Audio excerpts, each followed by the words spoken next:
नमस्कार दोस्तों, एग्जाम पाठशाला 2.0 के डेली करंट अफेयर सेशन में आपका स्वागत है। आज हम देखेंगे 10 दिसंबर का करंट अफेयर, 10 दिसंबर 2022 का। चलिए देखते हैं आज के करंट अफेयर में क्या है। हमारा पहला सवाल है, किस संस्था ने climate investment opportunities in India's cooling sector शीर्षक से रिपोर्ट जारी की है। ऑप्शन ए है नीति आयोग, ऑप्शन बी है विश्व आर्थिक मंच, ऑप्शन सी है अंतर्राष्ट्रीय मुद्रा कोष, ऑप्शन डी है विश्व बैंक। तो अभी क्या हुआ, केरल सरकार और साथ में वर्ल्ड बैंक दोनों की साझेदारी से भी हाल ही में 2 दिवसीय मीटिंग संपन्न हुई है। 2 दिवसीय मीट हुई है, जिसमें ये climate investment opportunities in India's cooling sector शीर्षक से एक रिपोर्ट जारी करी गई है। इस रिपोर्ट में यह भी कहा गया है कि आने वाले दिनों में भारत उन स्थानों में से एक होगा जिनमें गर्मी की लहरें बहुत अधिक पाई जाएंगी। ये भी इस रिपोर्ट में कहा गया है। तो इसका सही उत्तर क्या है? विश्व बैंक इसका सही उत्तर है। ठीक है, अगला सवाल देख लेते हैं। किस देश ने जीवाणु संक्रमण स्ट्रेप ए से बच्चों की मृत्यु दर्ज की है? तो अभी क्या हुआ, हाल ही में ये वायरस स्ट्रेप ए, ठीक है, इससे क्या है 6 बच्चों की मौतों की खबर सामने आई है। 6 बच्चों की मौत हुई है। 6 बच्चों की मौत हुई है। कहां हुई है ये अभी देखेंगे। इसके लक्षण क्या हैं इस वायरस के? इसमें तेज बुखार आता है स्ट्रेप ए से। दूसरा क्या है, इसमें क्या है, त्वचा पर चकत्ते पड़ जाते हैं, मतलब शरीर पर जगह जगह निशान हो जाएंगे। ठीक है, तो इसका सही उत्तर क्या है? यूके, यूनाइटेड किंगडम में अभी 6 बच्चों की मौत हुई है स्ट्रेप ए वायरस से। इसमें 6 बच्चों की मौत। इसके लक्षण क्या हैं स्ट्रेप ए के? एक तो तेज बुखार, मतलब हाई फीवर होगा। दूसरा क्या है, त्वचा पर चकत्ते पड़ जाएंगे। ये इसके लक्षण है। तो इसका सही उत्तर क्या है? United kingdom, UK. अगला सवाल है, किस संस्था ने preventing injuries and violence and overview शीर्षक से रिपोर्ट जारी की है? अभी ये एक रिपोर्ट आई है, preventing injuries and violence and overview. Option A है WHO, ऑप्शन बी है UNICEF यूनिसेफ, ऑप्शन सी है यूनेस्को, ऑप्शन डी है UN वुमेन। तो क्या हुआ, इस रिपोर्ट में एक सर्वे कराया गया जिसमें कहा गया कि चोट लगने और साथ में क्या चीज, चोट लगने के साथ साथ जो वायलेंस करते हैं, वायलेंस हिंसा से क्या होता है, पूरे विश्व में हर साल 12,000 मौतें होती हैं। 12,000 मौतें होती हैं किस किस से? एक तो चोट लगने से और दूसरे क्या है, हिंसा से। एक तो इस रिपोर्ट में यह कहा गया कि चोट लगने और हिंसा से हर साल विश्व में 12,000 मौतें होती हैं। और दूसरा क्या है, दूसरा यह कहा गया है इस रिपोर्ट में कि इन 12,000 मौतों में से भी हर 12 में से जो एक मौत होती है वो चोट लगने से होती है। और ये रिपोर्ट किसकी है? ये रिपोर्ट है किसकी? WHO की। WHO की फुल फॉर्म क्या है? World health organisation. WHO ने ये रिपोर्ट जारी करी है, preventing injuries and violence and overview. तो इसमें यह कहा गया है कि चोट लगने और हिंसा से हर साल पूरे विश्व में 12,000 मौतें होती हैं और हर 12 मौतों में से एक मौत चोट लगने से होती है कि किसी आदमी को चोट लग गई, घातक चोट लगी और उसकी मृत्यु हो गई। और ये रिपोर्ट जो पब्लिश करी है, ये किसने करी है? ये करी है WHO ने। ठीक है रसगुल्लू भाइयों। अगला सवाल, हाल ही में कपड़ों में रहा कपड़ों ये गलत है ये टाइपिंग मिस्टेक होगी, खबरों में ये। खबरों में रहा तुंगारेश्वर वन्यजीव अभयारण्य किस राज्य में स्थित है? ऑप्शन ए है कर्नाटक, ऑप्शन बी है महाराष्ट्र, ऑप्शन सी है केरल, ऑप्शन डी है आंध्र प्रदेश। तो अभी क्या हुआ, सुप्रीम कोर्ट ने एक गाइडलाइन जारी करी है, और कहा है कि जो तुंगेश्वर वन्यजीव अभयारण्य है, तुंगेश्वर वन्यजीव अभयारण्य के आसपास का 1 किलोमीटर का एरिया, 1 किलोमीटर का एरिया ESZ घोषित करा जाए। ESZ का क्या मतलब है? Environmental sensitive zone. ESZ घोषित करा जाए। ESZ का मतलब है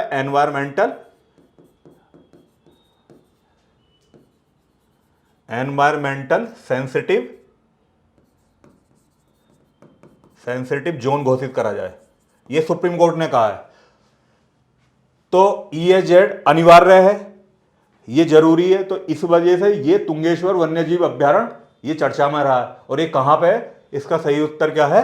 महाराष्ट्र में है तुंगेश्वर वन्यजीव अभयारण्य। सुप्रीम कोर्ट ने अभी सरकार से कहा है कि तुंगेश्वर वन्यजीव अभयारण्य के आसपास का 1 किलोमीटर का area ESZ environmental sensitive zone घोषित करा जाए। तो तुंगेश्वर वन्यजीव अभयारण्य कहां है? यह है महाराष्ट्र में। अगला सवाल देख लेते हैं। आर्टन कैपिटल पासपोर्ट इंडेक्स 2022 में भारत की रैंक क्या है? अच्छा, ये आर्टन कैपिटल पासपोर्ट इंडेक्स ये एक संस्था है, ये आर्टन कैपिटल ये हर साल पासपोर्ट इंडेक्स जारी करती है, तो इस साल भी इसने 2022 के लिए इंडेक्स जारी करी है। इसका क्या मतलब है? इसका मतलब यह है कि जो पासपोर्ट इंडेक्स है वो इसलिए जारी करी जाती है कि किस देश का पासपोर्ट कितना मजबूत है और कितना कमजोर है। ठीक है, तो अगर इसमें देखा जाए नंबर 1 कौन है? नंबर 1 है UAE, यूनाइटेड अरब एमिरेट, मतलब संयुक्त अरब अमीरात का जो पासपोर्ट है वो सबसे ज्यादा मजबूत है। और सबसे कमजोर किस देश का पासपोर्ट है? तो वो है अफगानिस्तान। जब से तालिबान सरकार आई है तब से और ज्यादा कमजोर हो गया वहां का पासपोर्ट। हम पड़ोसी देश की बात कर लेते हैं अपने, पाकिस्तान की इसमें 94 रैंकिंग है। पाकिस्तान की रैंकिंग कितनी है इसमें? 94, 94 स्थान पर है। भारत की रैंकिंग क्या है इसमें? तो इसका सही उत्तर है 87। भारत की रैंकिंग है 87। पासपोर्ट इंडेक्स 2022 में सबसे मजबूत किस देश का पासपोर्ट है? UAE, यूनाइटेड अरब एमिरेट, मतलब संयुक्त अरब अमीरात का पासपोर्ट सबसे ज्यादा मजबूत है। सबसे कमजोर पासपोर्ट किसका है? वो अफगानिस्तान का है। पाकिस्तान की रैंक कितनी है? 94। भारत की रैंक कितनी है? 87। तो इसका सही उत्तर क्या है? 87। अगला सवाल, print and digital media association PADMA को किस केंद्रीय मंत्रालय के तहत एक स्वनियामक निकाय के रूप में अधिसूचित किया गया है? ऑप्शन ए है सूचना और प्रसारण मंत्रालय, ऑप्शन बी है संचार मंत्रालय, ऑप्शन सी है गृह मंत्रालय, ऑप्शन डी है विज्ञान और प्रौद्योगिकी मंत्रालय। तो अभी हाल ही में सरकार द्वारा ये बनाया गया print and digital media association बनाया गया है। इसमें क्या है? इसमें लगभग आपके 47 डिजिटल मीडिया, इसके बोर्ड ऑफ डायरेक्टर में, बोर्ड में कौन है? 47 डिजिटल मीडिया पार्टनर हैं, डिजिटल मीडिया पार्टनर है, इसमें मीडिया पार्टनर है। ठीक है, 47 मीडिया। तो किस मंत्रालय के अधीन है ये? तो इसका सही उत्तर है सूचना और प्रसारण मंत्रालय। अगला सवाल देख लेते हैं। भारतीय एयरटेल ने भारत में two Africa pulse subsea cable के विस्तार में निवेश करने के लिए किस कंपनी के साथ साझेदारी की घोषणा की है? अभी क्या हुआ, एयरटेल ने 37,000 किलोमीटर लंबी एक केबल बिछाने के लिए साझेदारी करी है और ये लगभग लगभग 23 देशों में होगी, 23 देशों में बिछाई जाएगी। 3 कॉन्टिनेंट हैं इसमें, मतलब 3 महाद्वीप हैं। कौन कौन से? एक तो है अपना एशिया, दूसरा है यूरोप, और तीसरा क्या है? अफ्रीका। इन 3 महाद्वीपों के 23 देशों में ये फाइबर ऑप्टिक्स मतलब केबल बिछाई जाएगी। और भारतीय एयरटेल ने किसके साथ साझेदारी करी है? मेटा, फेसबुक की जो पेरेंट कंपनी है ना मेटा, उसके साथ, मेटा के साथ पार्टनरशिप करी है। सही उत्तर क्या है इसका? मेटा। अगला सवाल देख लेते हैं। किस राज्य सरकार ने बिना उचित जांच के किसी कर्मचारी को नौकरी से निकालने पर रोक लगाने का आदेश जारी किया है? ऑप्शन ए है तेलंगाना, ऑप्शन बी है गुजरात, ऑप्शन सी है हरियाणा, ऑप्शन डी है केरल। तो अभी पंजाब और Haryana, Punjab and Haryana high court का एक निर्णय आया,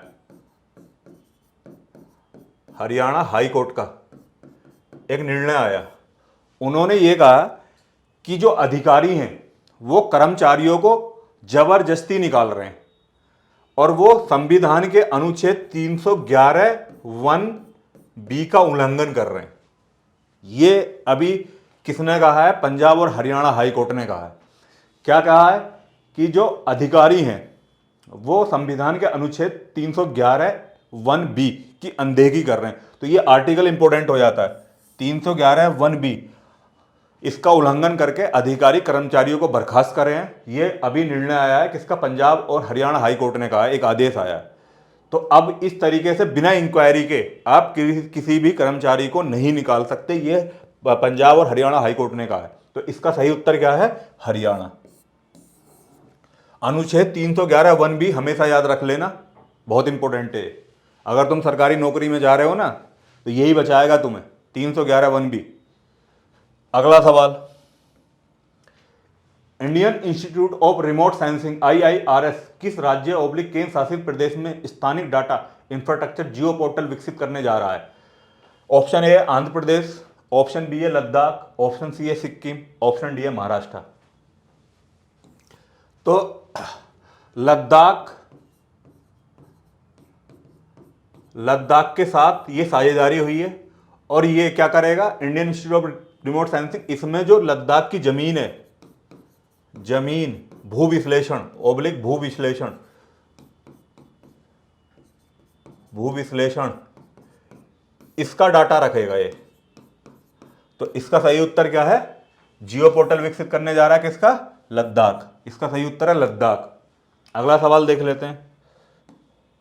बिजली मंत्रालय ने किस वर्ष तक 500 गीगावाट हरित ऊर्जा के एकीकरण के लिए बिजली पारेषण प्रणाली विकसित करने की योजना लॉन्च की है? ऑप्शन ए है 2024, ऑप्शन बी है 2027, ऑप्शन सी है 2030, ऑप्शन डी है 2040। तो बिजली मंत्रालय ने अभी ये कहा है कि हमें, उनका टारगेट है 500 गीगावाट हरित मतलब ग्रीन एनर्जी एकीकरण के लिए बिजली पारेषण प्रणाली विकसित करने की योजना लॉन्च की है। तो ये टारगेट कब तक के लिए है? ये टारगेट है 2030 तक के लिए। तो इसका सही उत्तर क्या है? 2030। अगला सवाल देख लेते हैं। किस संस्थान ने क्षेत्रीय भाषाओं में स्नातक और स्नातकोत्तर पाठ्यक्रम शुरू करने के लिए रोड मैप तैयार करने के लिए एक समिति का गठन किया है? ऑप्शन ए है AICTE, ऑप्शन बी है UGC university grant commission, option C है नीति आयोग, और ऑप्शन डी है NTA। तो अभी क्या है, एक कमेटी बनाई गई है जिसमें कि क्षेत्रीय भाषाएं, जैसे कन्नड़ भाषा हुई, कन्नड़ है, उड़िया है, तमिल है, हिंदी है, उर्दू है और बहुत सारी भाषाएं हैं, क्षेत्रीय भाषाएं। तो इनमें क्या है, अब इनमें भी आपको पढ़ाई करने का मौका मिल सकता है। ये UGC ने करा है, यूनिवर्सिटी ग्रांट कमीशन ने इसके लिए एक क्या बनाई है, एक समिति अभी हाल ही में गठित करी है। तो इसका सही उत्तर क्या है? UGC university grant commission. अगला सवाल देख लेते हैं। भारत की G20 अध्यक्षता के दौरान व्यापार एजेंडे का नेतृत्व करने के लिए B20 इंडिया के अध्यक्ष के रूप में किसे नियुक्त किया गया है? Option A Kiran Mazumdar Shaw, Kiran Mazumdar Shaw, option B है एन चंद्रशेखरन,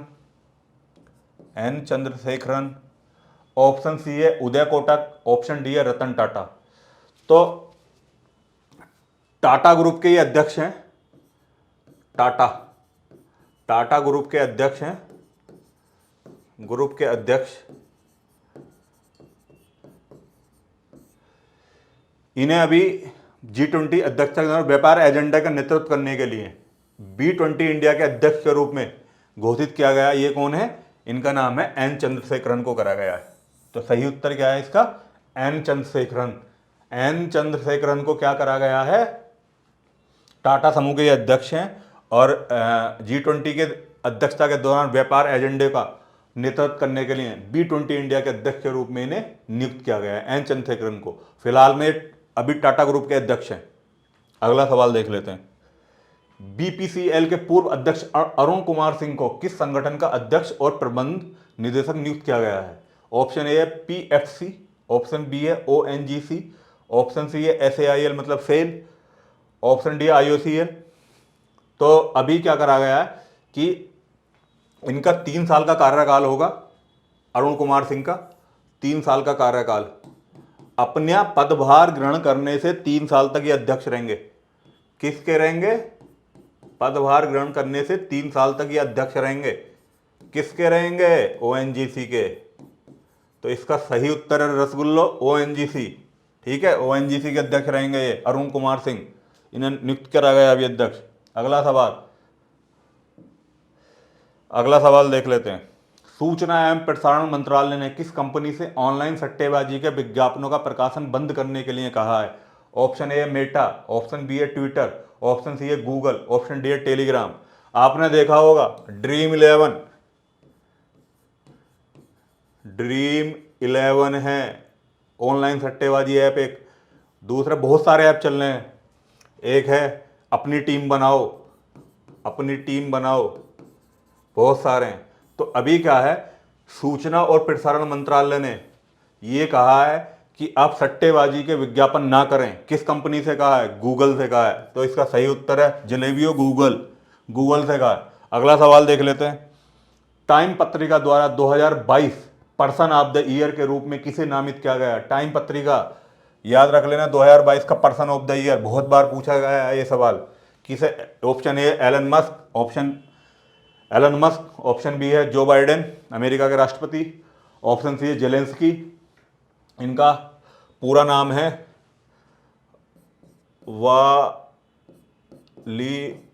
व्लादिमीर जेलेंस्की। इनका पूरा नाम है। यूक्रेन के राष्ट्रपति हैं। ऑप्शन डी है शी जिनपिंग, चीन के हैं ये। तो किसे टाइम पत्रिका द्वारा 2022 का पर्सन ऑफ द ईयर के रूप में चुना गया है? तो इसका सही उत्तर है जेलेंस्की को चुना गया है, व्लादिमीर जेलेंस्की को। क्योंकि यूक्रेन और रशिया का जो लगभग 6-7 महीने से वॉर चल रहा है, इन्होंने हार नहीं मानी, इसलिए टाइम पत्रिका द्वारा 2022 का पर्सन ऑफ द ईयर के रूप में इन्हें नामित करा गया है। आज की वीडियो में इतना ही। मिलते हैं नेक्स्ट वीडियो में। तब तक के लिए अपना ध्यान रखें और चैनल को लाइक कर दें, सब्सक्राइब कर दें और बेल आइकन को जरूर दबा दें ताकि हमारी लेटेस्ट वीडियो का नोटिफिकेशन आप तक आ सके। Thank you. जय हिंद।